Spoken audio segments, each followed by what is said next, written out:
I feel like we're just discussing what we need to cook for our food while we're camping here, you know? Yeah, you're not gonna get lobsters in the middle of this forest. Well, Says you. Can I roll a survival? Now, luckily, Tobias is already gathering enough food for 5 people. yeah, you know. So, Oh, man. important question. Are Yes. you actually going to sleep, or are you kind of just, like, pretending to sleep? Like, I am not asleep. you're sitting, meditating, we get it. I'm also not meditating, but I look Yeah. like I'm meditating. I'm sitting knelt down with my sword in, like vigil, Exactly. basically. Knelt, sword in between, shield on arm, ready to go. Mm-hmm. I'm just I'm just pretending. gonna sit on watch and poke the fire, and not be low key scanning every inch of the forest around us as I do so. Everyone can give me a perception check. Hey! Hey! I like that. Can we do that more as a success? Hey! A success noise? Hey! Hey! Well, I rolled one higher than you. To be fair, nighttime perceptions are terrible for me so far, so yay! Yay! You've had good perception today, which is weird. The last time I rolled a perception check for when I was asleep, I rolled a natty 1 and got knocked the fuck out. Yeah, anytime it's not a nat one is an A. This is great news. Hey. Exactly. Exactly. We didn't flub it. Yay! Not yet. Not yet. There is time. With that perception, actually, that's great. Tobias is poking the fire, relaxing, paying a lot of attention. But the elves, this is their natural state. And you also know this thing might be going to attack them. So they're kind of in your A little more camp. wary. They're sat a little bit away. They are both doing this fake pretend meditation, which is much more believable than a fake pretend sleep. Eleanor, pretending to snore over there. You actually, sorry. just conveniently, you're facing the direction that this creature is coming from. You can actually see it. It's kind of very carefully, kind of intelligently, actually, kind of hopping from branch to branch. And it's a large creature. It's a medium-sized creature, but that's large for a bird. Hopping from sort of tree branch to tree branch, getting closer, taking a time to check whether you're awake, and sort of from your beliefs there, Team Elf, you think it's probably checking if it could maybe snatch one of you away. But the humans are kind of between you and it, so it's kind of like going around you very carefully in the tree cover that is away from the what's it called? Away from the road. I have concerns about what you're about to say. Yeah, no, I'm gonna say, while the pretending to meditate, can I, carefully do minor illusion to the fire that Tobias is poking and have it, in the fire, a little arrow pointing to where it is at the moment? Yes. I think that's entirely reasonable. I was so worried you were going to do something so sketchy, and you did something no, very intelligent, and I love it. I His was dump so stat is worried. wisdom, not intelligence. True. Yeah. My dump stat is intelligence, not wisdom. Exactly. Tobias, We make the perfect pair. you would see that. You might not be able to necessarily figure out it's Varric doing it until like a couple of moments, because that's weird. But you could do that, and you could check, and you can see. You don't see it as clearly. You just kind of see a little bit of movement in the tree cover and bushes. And how far away are we talking here? Like a couple 100 feet? Oh no, it's real close now. It is easily within 30 feet. Okay. Can I know I can't see it exactly, but I can tell where it is, right? Enough to aim. Can I peer at it, would you say? I believe so. Cool, then I would like to do this. Shazam. I would like to use my hunter sense. That is so cool. And see if those anatomy lessons with Firefly paid off. So it's actually very important you did that, because when you sort of think about all the things you've learned, and also it works similar to your Hunter's Mark, where you just sort of focus on this creature and you see nothing else. I always imagine in The Witcher when you sort of use the Witcher sense and you can hear just wildlife around. All of that dies out, and you can just see this creature, and then you can truly see it. This large, quite brightly coloured, but still kind of muted in the way it's hanging to the shadows bird, with an almost stag-like head and large teeth. When you're looking over it, looking over its features, you figure it's mostly immune to, resistant, perhaps would be the best way to say it, to traditional weaponry. Its weakness would be magic, and if anyone had a magical weapon, which you definitely don't, you don't even necessarily believe they really exist. But this creature is going to be very hard to hurt with steel and iron and wood alone. Okay. What else do you learn? That's really it. That's pretty much it, I think. Yeah. Unless there's anything else. Okay. That's good to know.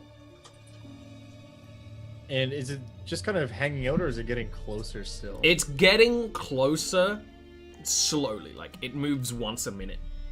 Gotcha. Because on the same turn I do that, as a bonus action, I would like to put my Hunter's Mark on it.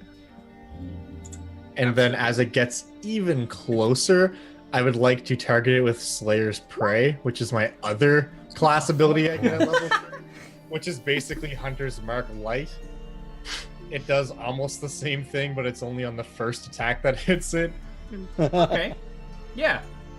So I'm just very much focusing on this. You focus on that again as it like hops from the tree it was in to the tree literally behind the two elves. Their back is against it, and it is kind of a couple of layers up, and you can see it just kind of like lurching up there, clearly like trying to figure out how it's gonna take that fight. Yeah, I would like to, like, very slowly, if you can imagine, it's like I'm just kind of imagine sitting on like a rock or something, like you see one of my hands just like slowly reaching for my bow. Like, and just kind of looking over to Eleanor to try to give her kind of like a knowing look if she's able to see where I'm at. Because I know those two guys are awake as well, so like I'm not worried about it surprising them. But I would like to ready an action that as soon as it kind of makes any kind of movement coming out, I'm going to stand up, turn, and shoot it with my bow. Exactly. I think I'm going to do the same. that is more or less the perfect time to call for initiative instead of readying actions. Sounds good. It's more or less when you see it start to move. You can Gotcha. get your... don't do it yet, you madman! Well, You told us to do it. Yeah, but tell us that to doesn't do mean do it! this is what happens every time. I wait now. So Yeah. often I wait. Just Come because on, it... come on, team. You know how this works. You don't see the tokens. Oh. Let me move the camera. I actually did some changing to how the camera works, so Ooh. cinematic. There's that campfire setup that shot. wasn't There's a suspicious at all. campfire. Wow. There is, yeah. I asked if you guys wanted a campfire, and it's good that you did, because otherwise your humans would be blind. That was all right. Now a roll big your incentive. initiatives, please and thank you. All right. Hey, look at that. Hey! That's perfect. The man was ready. The man was ready. I was like, what am I missing? I have to roll initiative. That's what I. And Varric is terrified, so he's doing poorly. No. No. So, the second you see this large creature start to, like, drop, it's kind of like how Batman drops, just sort of like Yeah. snap into action, Tobias, with all the crazy first turn benefits, plus the crazy Monster Hunter benefits. Is this a monstrosity by any chance? It's absolutely a monstrosity. In that case, I will do the thing I said and try to shoot it with a longbow. Does that Yeah, that's a hit. That didn't mean I'd be worried. right? Yeah. So there's my longbow damage, Mhm. and here's my Hunter's Mark damage, and here's my Slayer's Prey damage, +2 because it's a monstrosity. So it's one of those So things. 21. Oh, You know that crap. this creature is hard to injure with mortal weaponry, but you Yeah. took all that time focusing, trying to learn, and when you focus it, you could even hear its heart beating. Sorry, hearts. It has two. You Oh, managed yeah. to find the perfect place where you can launch an arrow, and even though it's tough to pierce, as it's moving, feathers move and skin moves, and just there's enough of a weakness, this arrow does fully penetrate in, and the whole thing is kind of dropping very gracefully, and it sort of like falls from like the flash of pain, and there's a spray of blood against the tree. Perfect. Then I would like to use my bonus action to, with my offhand, just pull out one of my swords. And I guess my item interaction will put my bow on my back and go 1, 2, 3, 4, 5, 6. And then I'm gonna yell to these guys, "Hey, it's on! It's coming!" It's on! And also use magic if you've got it against this creature. And then I'm just gonna move up there. Alright, And that's my turn. this creature is still in the air. It's kind of dropping. It's around 25 feet up, so Okay. your sword's long, it's not that long. Yeah. Could say your sword is great. Great. I'm going to hit it with a javelin, but first I'm going to cast Ensnaring Strike. Yeah. Nice. And then I will throw a javelin at it. Ah! That's a miss. But Ensnaring Strike still waits till the next hit. And then I will move here. We're just Is that waiting my turn? for it. Yeah. Kona! That's what it Yeah. Baruch.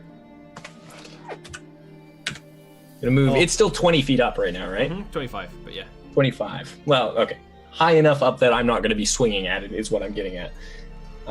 But also high enough up that I assume I wouldn't be at disadvantage for Nope. this. Yep, that's a hit.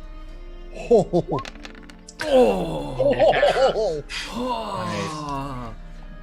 Ah!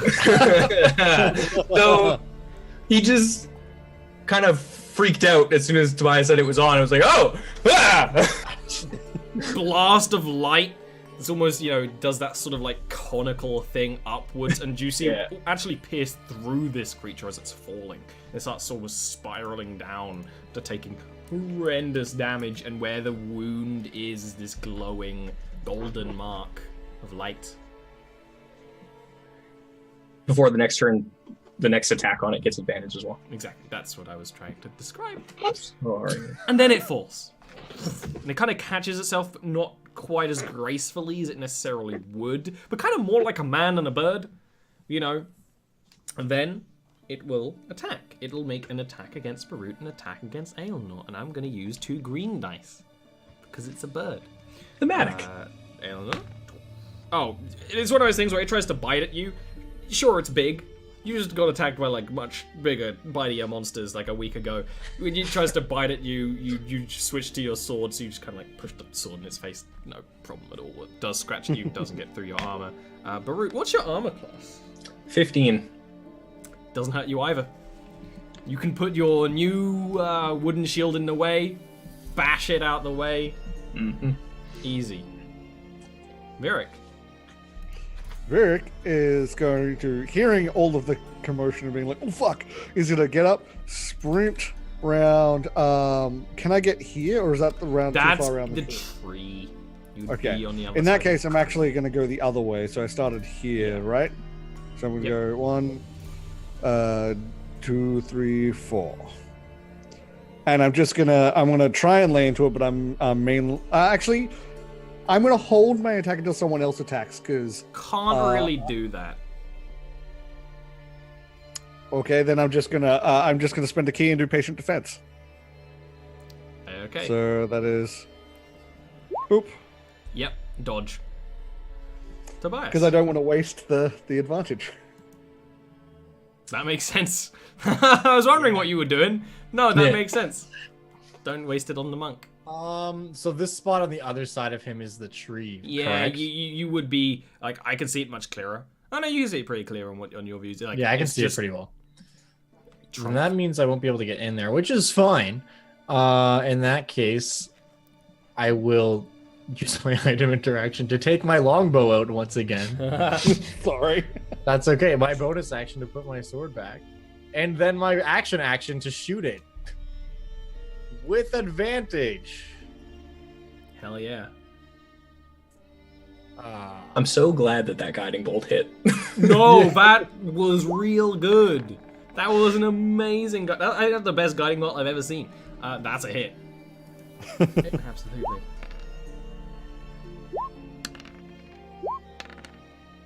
For 16. That's a kill.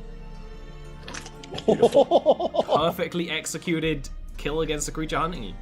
No complaints. One of those things where the arrow pierces completely where the golden mark is into the other hearts. The creature just has a couple of death thrashes that scratch at the two armored individuals, but does nothing really, or it falls completely limp. Good. I'll look to the guy as he's falling and say, "You had a lot of heart, kid," and then put my bow away. I'm mad. A joke that no one else in the party cared. Yeah. Yeah, It's no. funny. Anyways.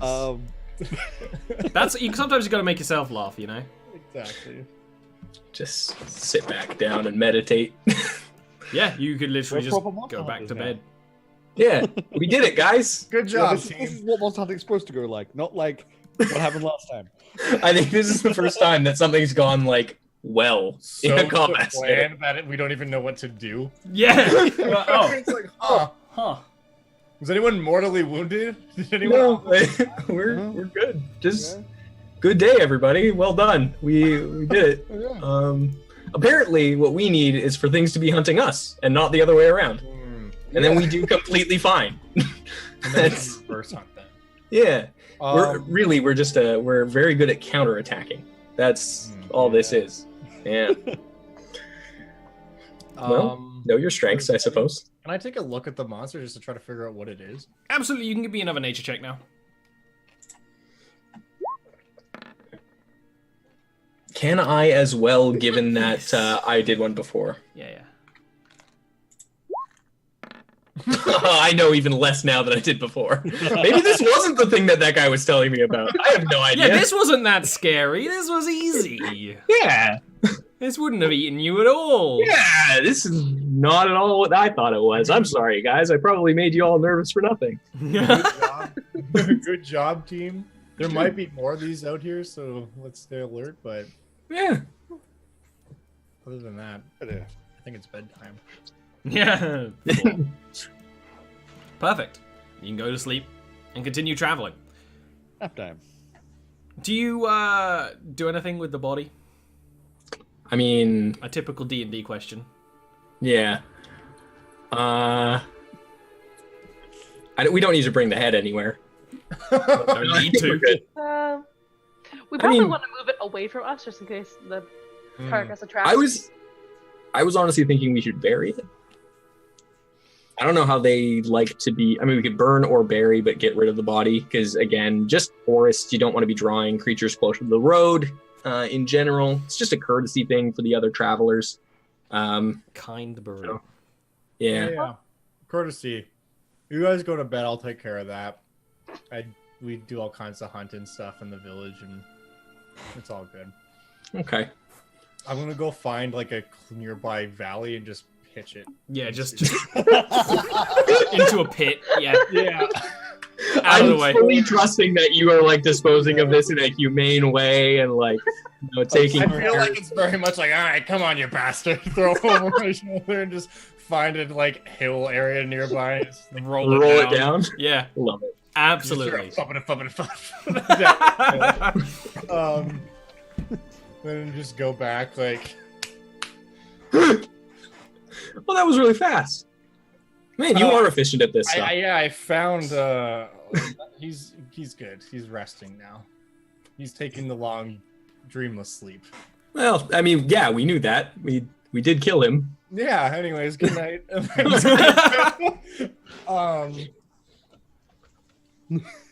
Place to sit down and keep poking the fire, I guess, until my watch is over. Yeah, exactly. And you go back to sleeping. You go to real sleep, and then you continue on the next day. You continue traveling further into the forest, and the further you get, the more inhabited it is.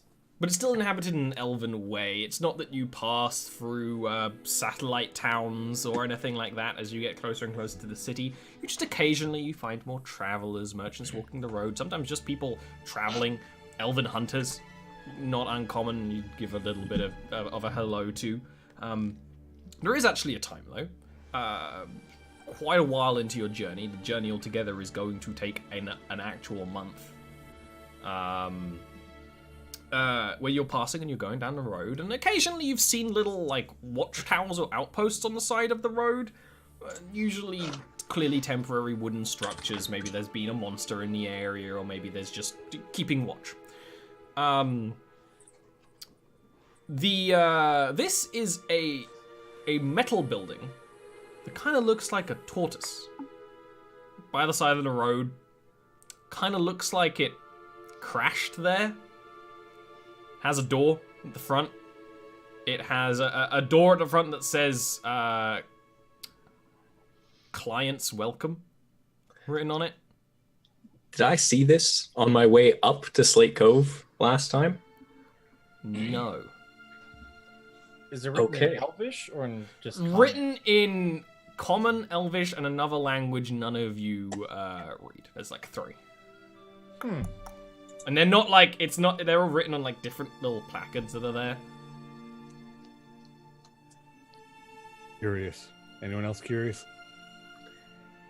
It wasn't here before. When I came up the first time, when I traveled to Slate Cove, this was not here. Huh. And I imagine you want to talk to them and find out their life story and what they do. I say that very nicely. That's a bit of passive aggression there. Yeah. No passive aggression at all. No, I'm good. We could just keep going. Rare's just like, What? No. Let's go in. This is gonna be super interesting. Just like starts walking towards the entrance. I'm gonna follow if There's a everyone door. else is going in, but like, yeah. It's important to support local business. Are they local? They were They are now. When you're getting up to it, you notice the door is really small. Oh no. It's like 3 foot tall. Wait. Sorry, how tall? Like 3 foot-ish. Oh, I think I don't want to try and squeeze in there. I might knock on the door though. But I mean, think of the culturals you could learn.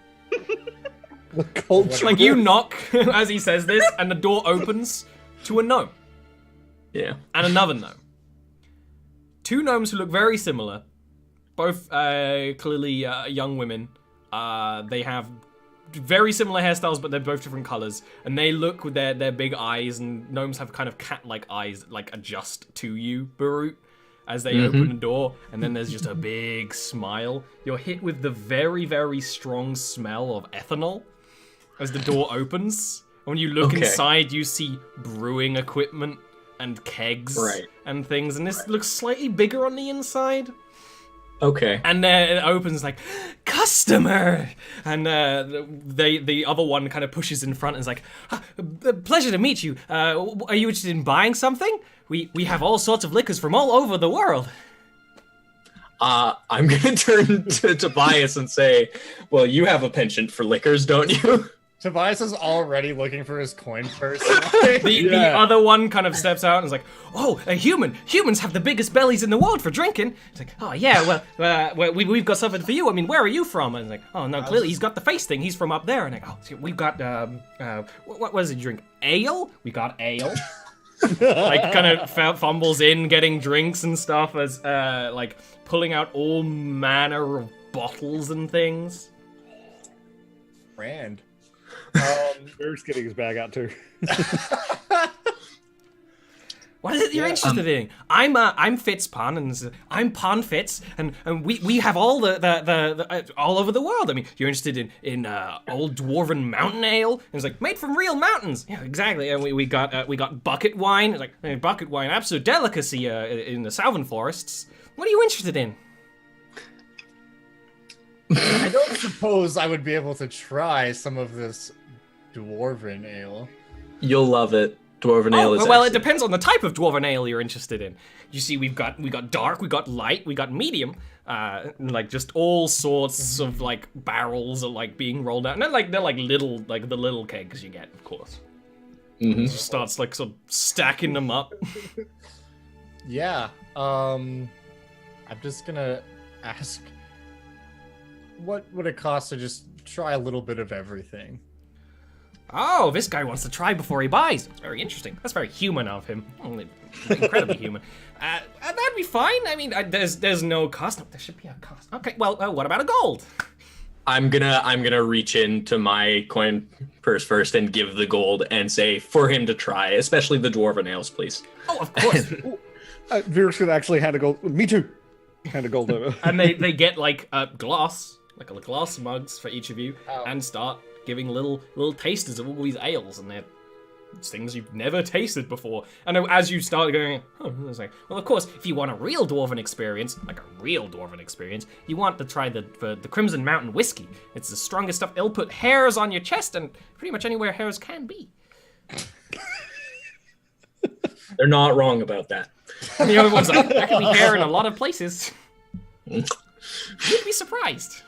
Cool. I'll just kind of nod and be like, all right, hit me, lay it on me. And they pour a very small amount from like a red glass bottle. It's this very rich, like, you've had whiskey before. It's not the most common thing up there, but of course you have. But when you try it, it's very strong, but also real good. If you ever had that sort of actually Neil, I maybe tried a whiskey recently. It has a kind of like clinical taste. Got a kind of bit of that and a bit of fire behind it as well. It's yeah. Very Cool. strong. Yeah. Sorry. No, go ahead. Very could ask for the finest wine. What's the best wine? The finest wine. This one wants Yeah, I the wanna try finest it. wine. I don't know if he can afford it. I mean, How much is the finest wine? the finest wine is 200 gold, my friend. Okay, not that one. Less than. But You want he wants the third finest wine. Okay, the first one. Okay. Let's try that. They go inside and they bring out a clear. It looks like a vodka bottle, like from a fancy vodka thing in our world, and it's kind of just slightly sort of a peachy color. The liquid inside. Like, this is Vey water. It's from the Feywild. It's very strong and it's very delicious. I mean, of course, if you can stay conscious after drinking some, that is a struggle sometimes. Oh, sounds good. I'll try it. Gives you an even smaller taster. Give me a Constitution check. Oh wow. Save. Okay. Yep. Hilarious. You are immediately. You stand up. You're still standing up. It's a conscious effort. Oh wow. Oh. How much? Well, this would be 50 gold. For the bottle. take it. Full bottle, not this one. We already took a little bit from it. You know, we want a full bottle. I'll take it. Vey water. So, how much for a bottle of this dwarven whiskey? Oh, that's 2 gold. That's easy enough to come across. I'll take one of those as well. Okay, dwarven whiskey. Take one too. Perfect. 3 dwarven whiskeys? Oh, these ones are heavy drinkers. Of course they are. They're humans. I'm not a human. I'll point that out. I'll you're just not. say to him, he's an honorary human. Maybe can one tell day her. we can hope to be honorary humans. You can tell it wasn't meant as an insult, even if it is. I'll take 2 bottles of that, as well as just like a few of those kegs of dwarven ale. Maybe 3 of those. It would all be 2 gold each, because just sort of Perfect. the large amount of regular quality alcohol. All together. All right. Um, happily hand that over to you. Elven wines. What do you have for elven Well, it wines? depends on what you're interested in. Do you want high elven, wood elven, mountain elven, dark elven? Mountain elven. Mountain elven. Well, I mean, wine, not really, but we have a little bit of a special something. I mean, it's not actually from there. It's following a family recipe. It's like, I don't really know which family it's coming from. Like, the other one is, like, in drawers, pulling it out. And he'll pull out, the sort of green glass bottle with like twine wrapped around it, and when you open it, it does smell of that sort of. It's almost more of a cidery kind of thing. Yeah. Immediately, even if it is just following a recipe, it smells like home. Yeah. Okay. How much is that? 2 gold, my friend. I'll take that as well. Thank you. Did you say dark elven wine? Oh, absolutely. We have nothing against the dark elves. I mean, they're horrible genocidal maniacs, but they make good shit. How much is that? That depends on how much quality you want. Do you want the one with spider eggs in it? Because that's going to cost you a bit more. You Probably can not really that feel one. them wiggling on the way down. No, probably not that one. Next one. 2 gold. Okay. I'm actually going to take two of those, if that's okay. Yeah. Okay. All right. Well, thank you very much for all of the alcohol. You're welcome. We'll put it to great use. So, if you drink yourself to death, legally, we are not at fault. Wouldn't have assumed you were. Just reach out for a hearty handshake. Both handshake from both of them. Like, yeah. not expecting the force and Yeah. or enthusiasm. Yeah. And then they will, All right. they will let you go and they'll close. And as soon as they close the door, you can hear brewing and bubbling from inside again, clearly restocking. After you bought quite a bunch. That was great. We need That was awesome. We need one of those in Slate Cove. You have a gnome. Yeah, well, we don't True. have these gnomes. But these gnomes are better. He's kind of an ass. No. The gnome up there made me these. This is a point to the sunglasses. That is It's good in my book. Those are quite nice. Well, Very useful. I could see that thing in the trees. Like, I could actually see it. And you go back to traveling, maybe having a little bit of tipples of your new drinks while you go. Nope. But they're say for special occasions. I know how buying random alcohols works in D&D. After it is a full month of travel, because you're not going at a slow pace, but you are walking. But you have a ranger that helps you get through some of the more trickiest parts. You come to Thundrel. Only one of you. Are you gonna talk, Mr. Winterbear? I've got a question for you about how it can wait. You can speak. I was just going to ask, do the liquors have labels on them? Most of them. Your one doesn't. The Mountain Elf one specifically? Yeah. Okay, but on the Most other of them ones... do. Some of them seem to be like authentic from where they come from. Some of them are like sort of like batch 232, stuff like that. I'm wanting to do that on the labels just to ensure authenticity for some of them and things Oh like that. no! When you do that, like most of these aren't authentic. No. You- Brewed by Brewed them. authentically, perhaps, but not Yes. from where they're actually meant to be from. And that's Which- kind of what I figured, but I just wanted to check that. I'm not going to share that information. It was more just like I'm checking it for myself. Yeah. Yeah. When you come across Thundrel, only one of you has seen this before. And it is certainly an impressive sight. It is... I mean, the best way to describe it is a city mostly in the sky. That would be the first thing any of you notice when you come out of the tree cover, is the flying islands. As they stretch up above a city below, they have some of them have castles upon them, some of them have forests upon them, some of them have many buildings, and from this far away, sometimes you can even see flying chariots that go between the buildings. It stretches incredibly far up, kind of hard to see, in this clearing where the forest is mostly removed, although of course, being an elven city, some parts of it are still in there. The lower city, which is actually where you're intending on going, is split mostly in two around a very wide river. When you're going into the northern part, as you're approaching, you see tall, spirey, almost skyscrapery buildings that are of a construction. You would never see anything like this in the north. It just wouldn't be possible with the level of construction, and people wouldn't be interested making the most of space because there are multiple walls.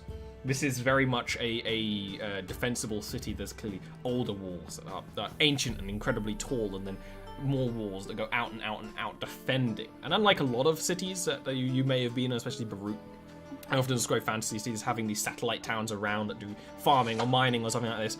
It's mostly set on its own, aside from the occasional villages you found on the way. There's no like grand farmland outside. You are approaching along the road, which is now very fine quality and almost looks like it's polished below. Like, oh, these stones are meant to be this color. Oh, those star markers, each one of them has a sort of goldish tint to them. When you start approaching via one of the gates, you just see just a level of detail in all the architecture that makes every single building an art form. Even the gate you're coming to is an art form. Even the typical tavern that sits outside with the stables is of a very high quality. Some of these buildings are made of pure wood. Most of them are a mixture of stone and wood, similar to Slate Cove, but just a completely different, uncomparable style. What do any of you do as you approach? Look in awe. Like, Vera could be just, like, completely in awe of this. It's a bit ostentatious. Like, we keep walking. It's like someone took the Baroness's castle, but made a whole city out of it. Just kind of vomited everywhere, right? The Yeah. elves will remind you that they had a lot more time to craft this city, which is why they do it with such care and with this kind of construction. It's something that they take very seriously, that it looks as though they have taken the time as well, because they do like to remind people that they've taken the time to build it. So, Are all elf cities like this? no, absolutely not. If you go to the mountains, it's barely cities at all. Much more like Slate Cove, at least where I'm from. Oh, okay. When you approach the main gate, which just naturally, like the road, sort of starts curving towards the eastern side of the city, the main gate it's one of those things where it's a large size gate that could clearly be opened in need of like troops or something, but then has the regular sized door and then like a wagon sized door that can be opened as needs be. You can see parapets up above which have bow elves. I was gonna say bowmen, but that's not appropriate. Even have sort of very high quality ballistas that don't even look like ballistas. I mean, they're side mounted as well. They're very impressive. This is a fortified city. And when you approach, one of them goes, "Hold!" And a guard from down below will walk up in armor that is somewhere between what you imagine a Templar would wear and what a typical elf would wear. They have a tabard that has a sort of orangey gold color with the sigil of Thundrel, which is a claymore right in front of a blazing sun, which makes sense because their main faith is worshipping the sun, and they are very warlike people. Or at least were. And when they approach, they go, "You are about to enter the ancient city of Thundrel through the 300-year gate.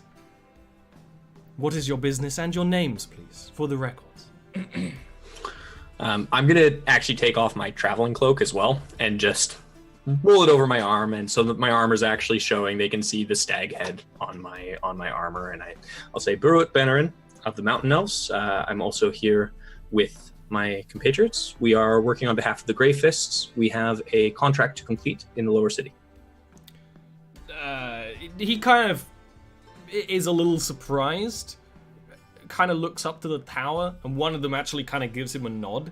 Like, "There were talks of you when you went through. Not many of your kind in these parts. The records say that you conducted yourself civilly, and we expect that your allies and compatriots do the same while you were in our fair city under the gaze of the undying sun. Please, Of course. enter and enjoy your time in Thundrel." Kind of. Thank you very much. The door would open for you to walk through. I'm going to actually bow to him first as well. I know it's... And he would bow just- back. Exactly. Just a sign of respect. And I'd motion for the others to do it as well if they were paying any attention, which I'm sure Virik would, but probably the others wouldn't. No. I imagine Tobias maybe even gives like a nod. Yeah, He just can't like see. as we walk by, just like give him a clap on the shoulder. Thanks, bud. Well, I never. And then you start entering the actual city of Thundrel. The streets, or at least this main street where the gate is wider than most buildings in Slate Cove, and of a very high quality cobblestone that catches the light in a kind of obnoxious and kind of painful way to the humans. And Vic. Oh my god. The buildings that line this street are clearly, you know, shop fronts and boutiques, and there's immediately a tavern and an inn, and it's very clear what every building is meant to be. When you get away from the main road, it gets a little more what you might be used to in a city. But this main road stretches towards the center of Thundral's lower Thundral, which is the mercantile district where you can find all sorts of trade and business and people coming from all over the world. But what you're particularly interested in is you're going to an area called the Lower Pass, which is actually on the other side of the city, to the side of the merchants district. So you got to walk. Is there anything you'd be interested in sort of checking out while you're walking and looking around? Maybe later. I don't have anything immediate to do. I think we should report, but it's up to you guys. If you'd like to do anything, I don't mind waiting. There are more people here than you think there ever have been in Slate Cove. And people of every... Well, the sort of the people you see as you start walking, awful lot of high elves. Wood elves as well. Humans, gnomes, dwarves, not many dwarves, but you definitely would notice dwarves. Sort of what you imagine the civil races to be, you see them. You know, halflings as well. You don't see much in a kind of like tiefling, Goliath, things like that. But, you know, this almost the standard races, the southern races. Very quick, once we got through the gate and we're a little bit away from the gate, we'd go to Barut. This whole being official thing's awesome. I didn't have to use my fake papers or anything. And then just continue walking as if that was nothing. Bro, it's gonna this is the face. Yeah, like, oh no. Okay. All right, sure. This is my friend. Yeah, this is who I'm traveling with. This is good. I mean, like, I came through here basically as a diplomat, and like they're expecting me to be a diplomat still here, kind of. So, good. Great. I feel like as we're walking through, Tobias is touching a lot of stuff, not like necessarily in a troublesome way, but if there's like I'll be smacking your hand probably a few like, times away from outside me. of a shop, just like looking at it, things like, oh, what is this? Like, Yeah, exactly.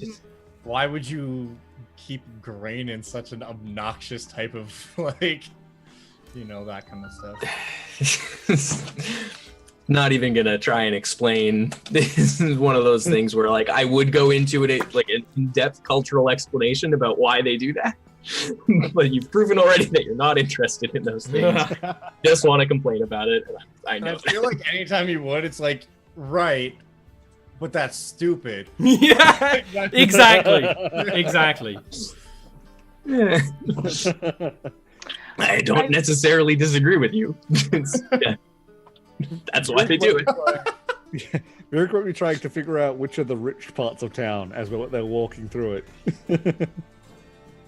Eleanor? I will point out to the party that it is interesting that being such a deeply religious society that they need help exorcising a ghost. That is a fair point. Sucks. That's well, neither here nor there. Oh, I didn't think of that. That's a good point. It's well, my guess is that either the scholar doesn't want to involve the religious peoples of the city, or there's another reason why they can't. Either way, it's going to be fascinating, I'm sure. It's part of the reason why I'm excited to get over there and learn more about it. Agreed. Way of the Southerners. Call How are we in going to the chop off Northmen its when they head? need help. Their gods are no different. As you're traveling, there's a couple things you notice. I mean, it's sunny, even though there are islands above you. The sun is never blocked out by them. There's plenty of stores and trinkets that catch your eyes. When you see a elven child standing on top of a box, yelling about read all about it, and waving a newspaper around, does that get anyone's interest? Because that's not really a thing. But Barut knows that the Northern Gazette is the best place to learn about what's going on in the world. Yeah. And you would go and you'd pay like a couple of copper to get like the most recent thing. And you know that Northumberland Gazette is a paper written in Northumberland, but it's transferred via magic to Thundrel in particular, and you can often find it in the Dwarven realms as well. But the high elves they're kind of like, you know, when you watch like a real trashy TV show to make fun of people. High elves are like that. The main news is all about the war in the east between Northumberland and Goldport. A true war has broken out, and it is actually being blamed on Northumberland because they took the first attack. They started the first battle. In particular, this newspaper talks about how supposedly a hobgoblin warband working on behalf of Goldport was attacked, destroyed, and then Northumberland continued fighting on. Very interesting, because that has been... You don't really care, but for as far as you know, there was peace down there. There was last time you were down there. Also of note, when you're flicking through it and reading while you're walking Barut, apparently there was an ice dragon attacking Northumberland, or the areas of Northumberland, that was slain and then dragged into the city for parades of individuals to watch in amazement and awe. A group of individuals known as the Rough Diamonds did it. It doesn't really give any information about them. But just then there's people being like, this is a menace. Who knows what kind of diseases a dragon can have when you bring it in? That sort of thing. It is a gnomish publication. Mm-hmm. The little gnomish J. Jonah Jameson. Little gnomish J. Jonah Jameson. Yeah. They're a menace. This is why we can't have adventurers. They're gonna drag any kind of monster in, all kind of disease. Literally. And just think about the taxes. Just think about the taxes that it's going to take to get this dragon. Who's going to pay for the plague doctors to come in and get rid of all the disease? I'm not going to do it. I'm not going to do one when the tax collector comes in. I'm going to do my right as a citizen. Like, it's a whole thing. While you're reading this paper, I'm just going to come up to you and be like, what is that? It is a newspaper, I think they call it. It's been a while since I've actually seen one, and I'm having trouble remembering the name. Anyways, paper of news, sir. The elven paper of news. They provide us with information that's going on around the world. For instance, and I'll open up the article. That's it is in common. So yeah, it's kind of a different form of common. So reading it takes a little bit of time, and also it's printed. Like so it's a little English kind of thing. Yeah.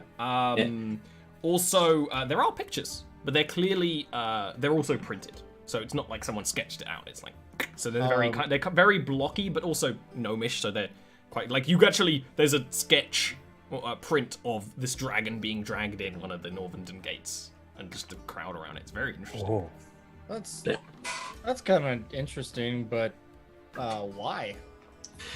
I guess it's so that people can stay connected between the different areas, just so that they know what's happening, just in case they need to plan travel between those areas. For instance, the war that's happening here between Northumberland and Goldport is likely to actually impact people's travels a lot, especially if they're planning on going, to the Dwarfholds and then on to Northumberland or on to Goldport. It might genuinely impact them. So having this here is just good for their information before they travel, that kind of thing. But you got a tap shoulder for that. Yes. But this is just a way that you can also keep it and keep a record of it in case on your travels, people need to know, why are you going this way to get to where you're going or something like that. It's nice to have just the actual record of it as well, rather than just a town shouter giving you that information to begin with. It's nice to have either way, and I think there's definitely nothing that's ever going to replace the town shouter. I think they're a staple in our communities and they'll never go away. But it's nice to have the newspaper as an additional source of information. Huh. Newspaper. Paper of news, I believe the paper boy there called it. Yeah, and I'm going to fold it up and put it in my bag. There's another war going on. Do wars happen often? Relatively. Yeah, it's one of those things where there's a lot of Cold Wars. Yeah. And like a big one, just stuff you would know. Boy like elves and dwarves. Yeah, the boy of paper gives you a paper of news. The paper of news. I'm sorry. That is actually comedy gold in chat. That is amazing. The dwarves and elves had a very, very long war. but it was mostly a Cold War. There wasn't like a lot of fighting. But when humans get in wars, they're often quite quick and quite bloody. And dwarves had a war within recent memory as well. But it was also, again, quite quick, not very bloody, mostly negotiations. Mm-hmm. And no one, and the mountain elves aren't happy about it. You know that, because you've talked to some in taverns, and they're never happy about it. Yeah. I would convey that to you, because that's a lot to repeat. But, yeah. It is interesting. It's hard to tell, because very often, it's just one thing that's a trigger, or perhaps several things that are very, very small. It's very difficult to really describe it as a culture versus a culture thing, because that's hardly ever the case.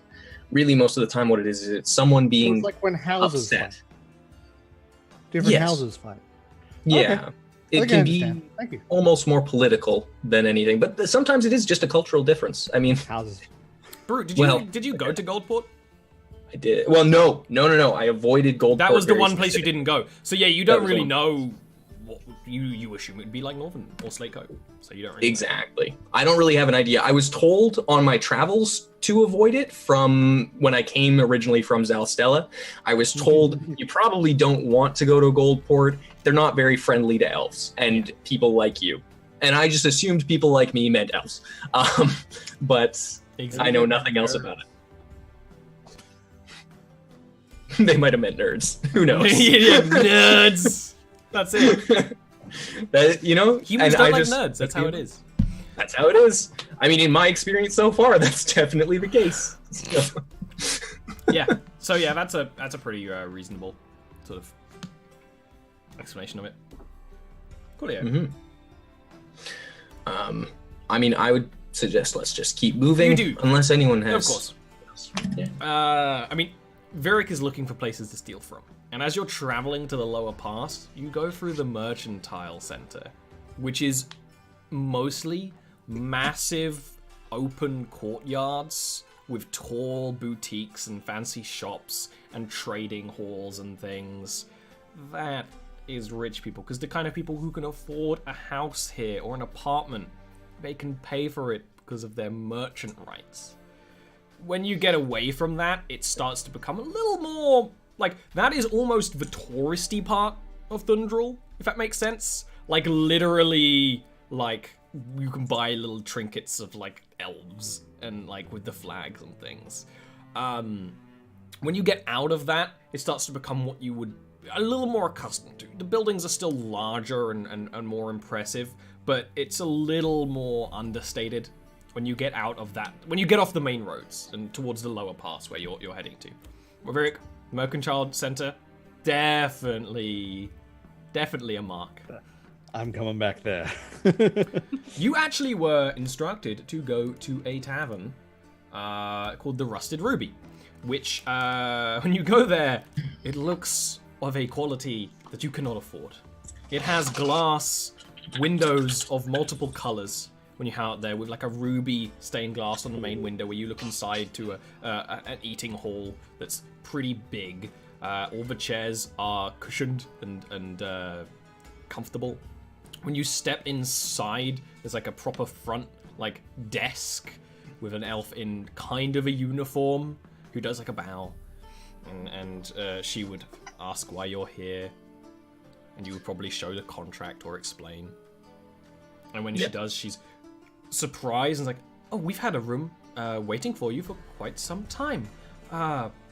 Please follow me and we'll lead you upstairs to we open a room, bedroom? No, it's a suite. Like a core central room with 4 bedrooms split separate from it, with a balcony, with like, a dining table with couches, with cushions, with it is expansive and expensive and fine quality. And she's, are you hungry from your travels? We can arrange some food for you. All expenses paid. Thank you very much. That would be very lovely. We are indeed quite hungry after our travels. She bows and will sort of scurry off. Bow back. After I shut the door, this This is ostentatious.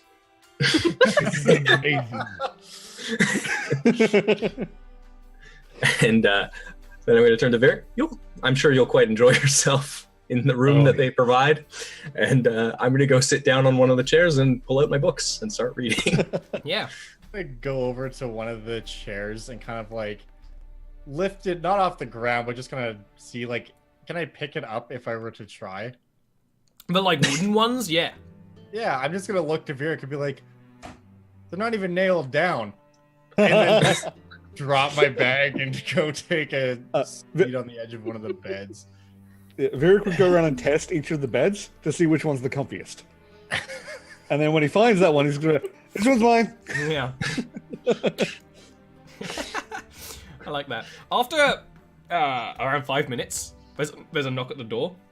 When probably Barut opens it, there is a high elf child who has a kind of a uniform that speaks messenger to you and has a piece of paper. He's red in the face. He's panting. It's like, I was told to deliver this the moment that you arrived. Please do not tell anyone that I'm late. And I'm going to just quickly pull out a gold piece and hand it to him and take the letter and say thank you very much. And and he will run off. Remember to breathe. Remember to breathe. I'm just gonna close the door. And when you open the letter, it is from Halavar. It says, "Dearest Greyfists, your presence in the city is appreciated. Please spend all the time you need to rest. Tomorrow morning, we will talk at the lower library, and we will discuss the terrible business that you are here on. While you stay, all comforts will be paid for as a token of gratitude to our brothers and sisters of the North." I will let everyone know that that's exactly what it says, and I will make sure they know word for word what it says. Because, being a nice messenger here. But I'm going to cast lore keeping on it. And I just want to see if he wrote it himself or if someone else wrote it for him. Like if he... No, it seemed like this guy wrote it. Okay. All right. As far as you can tell. I just wanted to make sure, like, whether, make sure it was actually him sending it, first of all, and then also just wanted to see if he was a bit of a dick and got someone else to write out what he was saying. Yeah, so I'm just gonna take a seat on the couch while we wait for food and just be like, I've always wanted a brother. You have one. Oh yeah. We met him. I like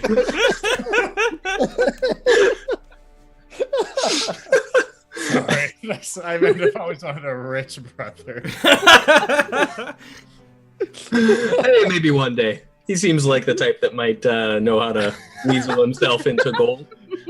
Yeah. Be a great fisherman one day, I know it. Oh, yeah. Do you think he's going to go and be a fisherman, or do you think he's going to go and try and follow in your footsteps? I really hope he doesn't, because, the kid. Yeah.